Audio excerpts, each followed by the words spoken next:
Hello students, welcome to my class. Today we are going to start a new chapter जिसका नाम है application of derivative. In previous chapter हमने सीखा how to find derivative. हमने कॉम्प्लस का, composite function का, inverse trigonometric function का, implicit function को कैसे डिफरेंशिएट करते हैं, कैसे डेरिवेटिव फाइंड करते हैं, ये सब हमने प्रीवियस चैप्टर में सीखा. आज हम बात करेंगे एप्लीकेशन ऑफ डेरिवेटिव्स की. ठीक है, इसका क्या मतलब होता है? Application of derivative means derivative के अनुप्रयोग, मीन्स इसका यूज कहाँ कहाँ है. यहाँ मैंने कुछ पॉइंट्स लिखे हैं, ठीक है, जो क्या शो कर रहे हैं, एप्लीकेशन ऑफ डेरिवेटिव्स शो कर रहे हैं ऑब्वियसली. ठीक है, हम देखते हैं इसे कहाँ कहाँ अप्लाई किया जा सकता है. ठीक है, वैसे तो हम इसे वन बाय वन अच्छे से डिटेल में डिस्कस करेंगे, लेकिन यहाँ हम ब्रीफ में एक बार इसको देख लेते हैं. ठीक है, सबसे फर्स्ट पॉइंट है to determine the rate of change of quantities. ठीक है, क्वांटिटीज होती हैं, जो राशियाँ होती है, उनकी रेट ऑफ चेंज को भी निकालने में हम डेरिवेटिव का यूज कर सकते हैं. ठीक है, सेकंड है equation of normal and tangent to a curve at a point. किसी भी कर्व के किसी बिंदु पर हम नॉर्मल या टेंजेंट की इक्वेशन फाइंड करने के लिए भी डेरिवेटिव को काम में लेते हैं. ठीक है, अगर कोई कर्व है हमारे पास में, ठीक है, उसकी टेंजेंट की इक्वेशन और उसकी नॉर्मल की इक्वेशन निकालने के लिए हम क्या करते हैं, डेरिवेटिव का काम में ले सकते हैं. यूजिंग द डेरिवेटिव हम इक्वेशन ऑफ नॉर्मल और इक्वेशन ऑफ टेंजेंट निकाल सकते हैं. ठीक है, और थर्ड पॉइंट मैंने लिखा है एफ इज इंक्रीजिंग और डिक्रीजिंग. ठीक है, यूजिंग द डेरिवेटिव हम देख सकते हैं कि जो फंक्शन है वो इंक्रीजिंग फंक्शन है या डिक्रीजिंग फंक्शन है. इंक्रीजिंग फंक्शन है या डिक्रीजिंग, इंक्रीजिंग फंक्शन है या फिर वो डिक्रीजिंग फंक्शन हमारे पास में है. ठीक है, अप्रॉक्सीमेट फोर्थ है हमारे पास में approximate value of quantities. Quantities की अप्रॉक्सीमेट वैल्यू निकालने के लिए भी हम क्या करते हैं, डेरिवेटिव को यूज में ले सकते हैं. Using the derivative we can find approximate value of quantities. For example, अगर आपको पूछा जाए 25 का रूट क्या होगा तो आप बता देंगे 5. बट अगर आपसे पूछा जाए 25.87 रूट क्या होगा तो वो हम एग्जैक्ट नहीं बता पाएंगे, हम कहेंगे 5 पॉइंट समथिंग या कुछ होगा. तो ये जो अप्रॉक्सीमेट वैल्यू निकालने के लिए हम क्या करते हैं, डेरिवेटिव को काम में लेते हैं. फिफ्थ है वो क्या है, maxima in minima of a function. Using the derivative हम किसी भी फंक्शन का मैक्सिमम या मिनिमम पॉइंट निकाल सकते हैं. ठीक है, कोई भी फंक्शन जो है वो एक पर्टिकुलर पॉइंट पे मैक्सिमम वैल्यू अटेन करता है. ठीक है, कोई भी फंक्शन एक पर्टिकुलर पॉइंट पे मैक्सिमम वैल्यू या मिनिमम वैल्यू जो है वो अटेन करता है. उस पॉइंट को निकालने के लिए कि फंक्शन जो है वो कहाँ हमें मैक्सिमम वैल्यू दे रहा है, कहाँ हमें मिनिमम वैल्यू दे रहा है, ये भी हम यूजिंग द डेरिवेटिव हम फाइंड कर सकते हैं. ठीक है, तो जो सबसे पहला पॉइंट है हमारी जो एक्सरसाइज होगी 8.1 वो किस पे डिपेंड कर रही है, ये उसके अंदर जो क्वेश्चंस होंगे वो होंगे rate of change of quantities से रिलेटेड. ठीक है, उसके बाद नेक्स्ट एक्सरसाइज हम पढ़ेंगे इंक्रीजिंग डिक्रीजिंग के बारे में. उससे नेक्स्ट हमारी नॉर्मल टेंजेंट वाली होगी. 8.4 हमारी अप्रॉक्सीमेट वैल्यू की होगी. 8.5 में हम पढ़ेंगे मैक्सिमा और मिनिमा के बारे में. तो हमने अभी क्या सीखा, हमने जो अवकलज है उसके अनुप्रयोग यानी जो उसके यूज़ कहाँ कहाँ है, कहाँ कहाँ जो है वो अप्लाई होती है, उन सब की चीज़ें में 7 चैप्टर में हमने सीखा डिफरेंशिएट कैसे करते हैं, डेरिवेटिव क्या होता है. ठीक है, और यहाँ हम उन्हीं डेरिवेटिव को यूज़ करना देख रहे हैं, उसके यूज़ कहाँ कहाँ पर है. तो जो फर्स्ट पॉइंट है इसे हम अभी आज डिटेल में डिस्कस करते हैं. To determine the rate of change of quantities. Clear है, आगे बढ़ते हैं हम. हमारा जो सबसे फर्स्ट लेक्चर था उसके अंदर मैंने आपको बताया था क्वांटिटीज़ क्या होती है. ठीक है, रेट ऑफ चेंज के बारे में भी हमने काफ़ी डिटेल में बात करी थी. ठीक है, कि रेट ऑफ चेंज क्या होता है.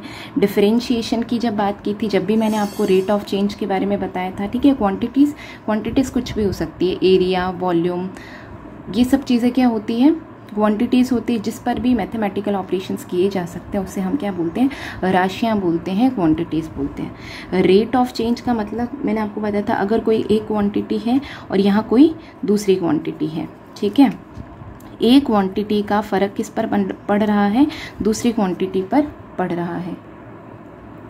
फॉर एग्जाम्पल मैंने एक क्वांटिटी ली एरिया, ठीक है। मेरे पास एक सर्किल है, ये सर्किल की रेडियस है, मान लिया मैंने r, और इस सर्किल का जो एरिया है वो क्या है, a है। क्लियर है। अब आप देख पा रहे हैं कि ये जो एरिया है वो किस पे डिपेंड कर रहा है, r पर डिपेंड कर रहा है, ठीक है। सर्किल की रेडियस जैसे जैसे बढ़ेगी, इंक्रीज होगी, वैसे वैसे कौन बढ़ेगा, एरिया बढ़ेगा, ठीक है। यानी a जो है वो डिपेंड कर रहा है r कम होगी तो सर्किल का एरिया भी क्या होगा, r होगा। तो इस चीज़ को हम कैसे रिप्रेजेंट करते हैं, dA upon dr, means r की रेस्पेक्ट में a में परिवर्तन की दर, rate of change in a with respect to r, ठीक है। ये जो चीज़ है ये किस चीज़ को रिप्रेजेंट करती है, रेट ऑफ चेंज को, ठीक है। आई होप आप सभी इस चीज़ को अच्छे से समझते होंगे, क्योंकि इसके बारे में हमने पहले भी अच्छे से पढ़ लिया है कि रेट ऑफ चेंज होता क्या है, ठीक है। अब हम बात करते हैं, अगर मेरे पास में मान लो V है और R है, ठीक है, ये दो क्वांटिटीज़ ले ली मैंने, V और R ले लिया, ठीक है। ये दोनों ही जो है वो T के फंक्शन है, यानी V भी किस पे डिपेंड कर रहा है, T, और R भी किस पे डिपेंड कर रहा है, T। फिजिक्स में आपने पढ़ा है वेग में परिवर्तन की दर त्वरण होती है, स्थिति में परिवर्तन की दर वेग होती है, तो आप इस चीज़ को भी अच्छे से समझते हैं। V भी यहाँ फंक्शन है T का, R भी यहाँ फंक्शन है T का, ठीक है। तो मैं इस तरीके से लिख सकती हूँ, dV अपॉन dt को ऐसा लिखा जा सकता है, dV upon dr dot dr upon dt। इसमें और इसमें कोई फ़र्क नहीं है, बट इस चीज़ से हम क्या कैलकुलेट कर सकते हैं, क्या रिज़ल्ट हमारे पास निकल कर आता है, वो ये है कि अगर V और R इन दोनों में से कोई भी एक क्वांटिटी की, किसी एक की टाइम t के सापेक्ष परिवर्तन की दर, रेट ऑफ चेंज अगर हमें पता होती है, तो दूसरी क्वांटिटी की भी परिवर्तन की दर हम ज्ञात कर सकते हैं। अगर मुझे V और R दोनों किसके फंक्शन है, t के, भाई V भी किसका फंक्शन है, t का, और R भी किसका फंक्शन है, t का, ठीक है। तो dV अपॉन dt को इस तरीके से लिखा जा सकता है, यानी V और R दोनों क्वांटिटीज़ में से किसी एक की समय t के सापेक्ष अगर रेट ऑफ चेंज ज्ञात होती है, परिवर्तन की दर ज्ञात होती है, तो दूसरी राशि की भी परिवर्तन की दर ज्ञात कर सकते हैं, ठीक है। बात समझ आ रही है हमें, ठीक है। अब हम आते हैं इसके क्वेश्चंस पर। ये सारा कॉन्सेप्ट जो है आपके और अच्छे से क्लियर होगा जब हम रेट ऑफ चेंज से रिलेटेड जो क्वेश्चंस है वो सॉल्व करेंगे। बहुत ही इजी क्वेश्चंस है इसके, हम देखते हैं। सबसे पहला क्वेश्चन, ठीक है, सबसे फर्स्ट क्वेश्चन क्या है, find the rate of change of the volume of a sphere, ठीक है। Find the rate of change of the volume of a sphere. हमें स्फेयर मीन्स गोले के वॉल्यूम के परिवर्तन की दर को ज्ञात करना है with respect to its curved surface area. किसके सापेक्ष, इसके कर्व्ड सरफेस एरिया यानी पृष्ठीय क्षेत्रफल के सापेक्ष ज्ञात करना है। Okay, find the rate of change of the volume of A sphere. एक गोला है हमारे पास जिसके वॉल्यूम के परिवर्तन की दर ज्ञात करनी है with respect to its curved surface area. और जो गोले की रेडियस दे रखी है वो कितनी दे रखी है, 2 सेंटीमीटर दे रखी है। हिंदी में हम इसे पढ़ें, एक गोले के आयतन की परिवर्तन दर इसके पृष्ठीय क्षेत्रफल के सापेक्ष ज्ञात करो, जबकि इसकी त्रिज्या जो है वो 2 सेंटीमीटर है। इसका सोल्यूशन हम देखें, ठीक है। यहाँ पे 2 चीज़ें दे रखी है, देखो, एक तो स्फेयर का आयतन यानी वॉल्यूम, एक दे रखा उसका कर्व्ड सरफेस एरिया मीन्स उसका पृष्ठीय क्षेत्रफल। तो हम दोनों ही देख लेते कि क्या होता है। आप सभी जानते हैं वॉल्यूम ऑफ स्फेयर क्या होता है, V is equals to 4/3 πr³ होता है। V जो है यहाँ किस पे डिपेंड कर रहा है, R पर डिपेंड कर रहा है। तो अगर हम dV अपॉन dr निकालें, इसे डिफरेंशिएट करें तो कितना मिल जाएगा हमें, 4πr²। आप इस तरीके के क्वेश्चंस को सॉल्व करने के लिए सबसे पहले हमें जो है क्वेश्चंस को बहुत ध्यान से पढ़ना है कि उसने पूछा क्या है और गिवन क्या है। आप पहले इसका सोल्यूशन देखे बिना पहले क्वेश्चंस को पढ़िए। हमें आयतन के परिवर्तन की दर निकालनी है। मीन्स हमें क्या बोल दिया, अगर आयतन में इसका मान लो v है स्फीयर का, और इसका जो कर्व्ड सरफेस एरिया है वो मैं मान लो s है, ठीक है। तो आपको पूछा क्या गया है यहाँ पर आपको पूछा गया है dv/ds। मीन्स आयतन में परिवर्तन की दर किसके सापेक्ष निकालिए, पृष्ठीय क्षेत्रफल के सापेक्ष निकालिए। Means rate of change in volume with respect to curved surface area, यानी हमें यहाँ क्या फाइंड करना है, dv/ds फाइंड करना है। क्वेश्चन हमें समझ में आया। और जो रेडियस दे रखी है वो कितनी दे रखी है, 2 सेंटीमीटर। क्लियर है। अब हम क्या करेंगे, आयतन हम सभी जानते हैं v क्या होता है, 4/3 πr3 जो, तो dv/dr निकाला, v r का फंक्शन है तो r के रेस्पेक्ट में डिफरेंशिएट होगा, तो dv/dr कितना आ गया, 4πr²। Similarly curved surface area means पृष्ठीय क्षेत्रफल क्या होता है स्फीयर का, आप सभी जानते हैं, s = 4πr²। पृष्ठीय क्षेत्रफल भी किस पे डिपेंड करता है, रेडियस पे डिपेंड करता है, तो ds/dr आप सभी निकाल लेंगे 8πr। लेकिन हमें यहाँ पूछा क्या गया है, ना तो dv/dr पूछा है ना ds/dr। हमें यहाँ पूछा है कि जो v है, v में क्या चेंज आएगा, अगर s में कोई चेंज आता है तो dv/ds हमें निकालना है, ठीक है। अब dv/ds क्या हम इसे ऐसा लिख सकते हैं, dv/dr डॉट dr/ds। इसमें और इसमें कोई अंतर हमें नहीं दिखता, dr से dr कैंसिल हो जाएगा तो दोबारा क्या मिल जाएगा, dv/ds। ऐसा हमने क्यों लिखा, क्योंकि मेरे पास में dv/dr की वैल्यू है जो हमने यहाँ निकाल ली। इसको चाहे आप इक्वेशन नंबर 1 दे दीजिए, इसको इक्वेशन नंबर 2 दे दीजिए। dr/ds इसकी भी मेरे पास वैल्यू है जो आप इक्वेशन 2 में देख पा रहे हैं। ds/dr की वैल्यू 8πr है, तो dr/ds कितना हो जाएगा, 1/8πr। क्लियर है। इसको अपन क्या कर देंगे, उल्टा कर देंगे, ds/dr जब 8πr है तो dr/ds कितना आ जाएगा, 1/8πr। क्लियर है। यानी ये दोनों वैल्यूज़ मेरे पास में है और क्वेश्चन में पूछी क्या है, dv/ds, ठीक है। ये दोनों वैल्यूज़ मेरे पास है तो मैंने ये दोनों वैल्यूज़ यहाँ पर पुट कर दी। क्या आ गया, 4πr² dv/dr की value from equation first, dr/ds की वैल्यू 8πr। इसे सॉल्व कर लेंगे, पाई से पाई कैंसिल, r से r कैंसिल, 4 से 8 कितना आ गया, r/2। मीन्स मेरे पास जो dv/ds आया वो कितना आ गया, r/2 आ गया, ठीक है। r की वैल्यू कितनी दे रखी है, 2 सेंटीमीटर दे रखी है, तो dv/ds एट r = 2, तो वैल्यू कितनी आ जाएगी, 1 सेंटीमीटर। यानी कि जो हमारी रेट ऑफ चेंज है वो वैल्यू कितनी आ जाएगी, 1 सेंटीमीटर आ जाएगी, ठीक है। क्वेश्चन में हमें दे रखा था कि गोले के आयतन के परिवर्तन की दर, उसके वॉल्यूम का रेट ऑफ चेंज निकालना है, लेकिन किसके रेस्पेक्ट में निकालना है, उसके पृष्ठीय क्षेत्रफल के रेस्पेक्ट में निकालना है। अगर वॉल्यूम v, पृष्ठीय क्षेत्रफल s, तो उसने पूछा क्या है हमसे, dv/ds पूछा है। कुछ भी नहीं किया, v का फॉर्मूला हमें पता है, s का पता है, ये r का फंक्शन है, r के रेस्पेक्ट में डिफरेंशिएट किया, s भी r पे डिपेंड करता है, r के रेस्पेक्ट में हमने डिफरेंशिएट किया। हमें चाहिए क्या, क्वेश्चन वाले ने पूछा क्या, dv/ds, तो इसे हम ऐसे लिख सकते हैं, कोई प्रॉब्लम नहीं है। ये दोनों वैल्यूज हमारे पास थी, वैल्यूज पुट करी, r/2 आ गया, r की वैल्यू कितनी है, 2 सेंटीमीटर क्वेश्चन में गिवन है, तो कितना आंसर आ गया मेरे पास में, 1 सेंटीमीटर आंसर आ गया, ठीक है। नेक्स्ट क्वेश्चन देखते हैं हम। नेक्स्ट क्वेश्चन क्या है, n edge of a variable cube is increasing at the rate of 3 centimeter per second. How is the volume of the cube increasing when the edge is 10 centimeter long? ठीक है।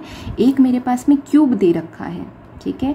Cube की जो as है, जो भुजा है, जो core है, वो क्या हो रही है, इंक्रीज हो रही है, बढ़ रही है। घन क्यूब आप सभी ने देखा हुआ है कैसा दिखता है, ठीक है। ये मेरे पास में क्या हो गया, एक घन हो गया, ठीक है। इस घन की कोई भी एक भुजा ले लो, कोई भी एक भुजा हमने ले ली, ठीक है। वो भुजा क्या है, कोर जो है, एज जो है, वो क्या हो रही है, इंक्रीज हो रही है, बढ़ रही है। कैसे बढ़ रही है, 3 सेंटीमीटर पर सेकेंड। जैसे 1 सेकेंड में कितनी बढ़ रही है, 3 सेंटीमीटर बढ़ रही है। वो क्यूब इस तरीके का है, बात समझ में आ रही है? तो हमें क्या फाइंड करना है, घन के आयतन में कि उसके वॉल्यूम में किस तरीके की वृद्धि होगी जबकि एज की जो लंबाई है वो 10 सेंटीमीटर है। बात समझ में आई? अगर जो घन का आयतन होता है, जो क्यूब का वॉल्यूम होता है, आप सभी जानते हैं क्या होता है, v is equals to x cube, अगर x उसकी एज होती है तो ये हमने पढ़ रहा है। आपको भी पता है कि x अगर बढ़ेगा, अगर भुजा बढ़ेगी किसी क्यूब की, तो घन का जो वॉल्यूम है, क्यूब का जो वॉल्यूम है वो भी बढ़ेगा। ये बात हमारे समझ आती है कि अगर हम क्यूब की भुजा की लंबाई बढ़ाएंगे, एक 10 सेंटीमीटर का क्यूब है आपके पास, उसका वॉल्यूम आप निकालोगे, और एक 20 सेंटीमीटर के क्यूब का वॉल्यूम निकालेंगे, तो 20 सेंटीमीटर वाले का क्या होगा, ज़्यादा होगा। कैसे होगा? क्योंकि वॉल्यूम जो है वो किस पे डिपेंड करता है, उसकी लंबाई पे या उसकी भुजा की लंबाई पे डिपेंड करता है। तो इसने क्या बोला कि जो घन की भुजा है वो हर सेकंड में 3 सेंटीमीटर बढ़ रही है। तो आप बताओ कि घन का आयतन जो है वो किस तरीके से इंक्रीज होगा, वो किस गति से इंक्रीज होगा, जबकि कोर की जो लंबाई है वो 10 सेंटीमीटर दे रखी है। ठीक है, अब इसका सोल्यूशन, पहले तो आप वीडियो को पॉज करेंगे और इस क्वेश्चन को खुद से करने की कोशिश करेंगे। हमें करना क्या है, यहाँ पे घन के आयतन की बात हो रखी है, तो हमने क्या लिख दिया, वॉल्यूम ऑफ क्यूब क्या लिख दिया, v is equals to x cube. ठीक है, v is equals to x cube. अब मैंने डिफरेंशिएट किया both side with respect to t, with respect to t। ठीक है, घन की जो भुजा है वो पर सेकंड कितनी बढ़ रही है, 3 सेंटीमीटर बढ़ रही है। ठीक है, मैंने क्या किया, बोथ साइड यहाँ पे t के रेस्पेक्ट में डिफरेंशिएट किया, dv upon dt is equals to 3x square dx upon dt। आप इस क्वेश्चन में ये समझिए पूछ क्या रहा है, घन के आयतन में किस गति से वृद्धि हो रही है, मीन्स हर समय हर टाइम पे वो कितना बढ़ रहा है। जैसे भुजा हर सेकंड में 3 सेंटीमीटर बढ़ रही है, तो घन का जो आयतन है वो हर सेकंड में कितना बढ़ रहा है, यानी ये पूछ क्या रहा है, dv अपॉन dt पूछ रहा है, dv अपॉन dt पूछ रहा है। बात समझ में आ रही है? v is equals to x cube मैंने लिख दिया, बोथ साइड t के रेस्पेक्ट में हमने डिफरेंशिएट किया, एक्स क्यूब का डिफरेंशिएशन 3x स्क्वायर, और t के रेस्पेक्ट में यहाँ पे क्या दे रखा है आपको, x दे रखा है, तो आप क्या लगाओगे, डॉट लगा के dx अपॉन dt भी लिखोगे। अब आपको जो है वो dx अपॉन dt की वैल्यू गिवन है क्वेश्चन में, क्या गिवन है, 3 सेंटीमीटर पर सेकेंड। इसने कहा है ना, घन की कोर 3 सेंटीमीटर पर सेकेंड की दर से वृद्धि हो रही है। x अगर मेरे यहाँ पर एज है तो dx अपॉन dt क्या है, x का rate of change with respect to t, तो dx अपॉन dt आपको कितना दे रखा है, 3 सेंटीमीटर पर सेकेंड। ठीक है, अब आ जाओ, हमें निकालना क्या है, dv अपॉन dt निकालना है, तो dv अपॉन dt क्या आ जाएगा, 3x square dx upon dt, dx upon dt की वैल्यू रख दो आप, कितनी है, 3, तो आपके पास कितना आ जाएगा, dv upon dt 9x square. ठीक है, अब हमें जो x की वैल्यू है वो कितनी दे रखी है, 10 दे रखी है, तो dv upon dt x is equals to 10 is equals to 9 into 10 का स्क्वायर, और कितना आ जाएगा, 900 सेंटीमीटर क्यूब पर सेकेंड। ये जो हमारे पास आया है, ये क्या आया है कि अगर पर सेकेंड जो घन की कोर है 3 सेंटीमीटर पर सेकेंड बढ़ रही है, तो जो घन का वॉल्यूम होगा वो 900 सेंटीमीटर क्यूब बढ़ेगा पर सेकेंड। ठीक है, आई होप आप सभी को ये क्वेश्चन अच्छे से समझ आया होगा। Thank you so much.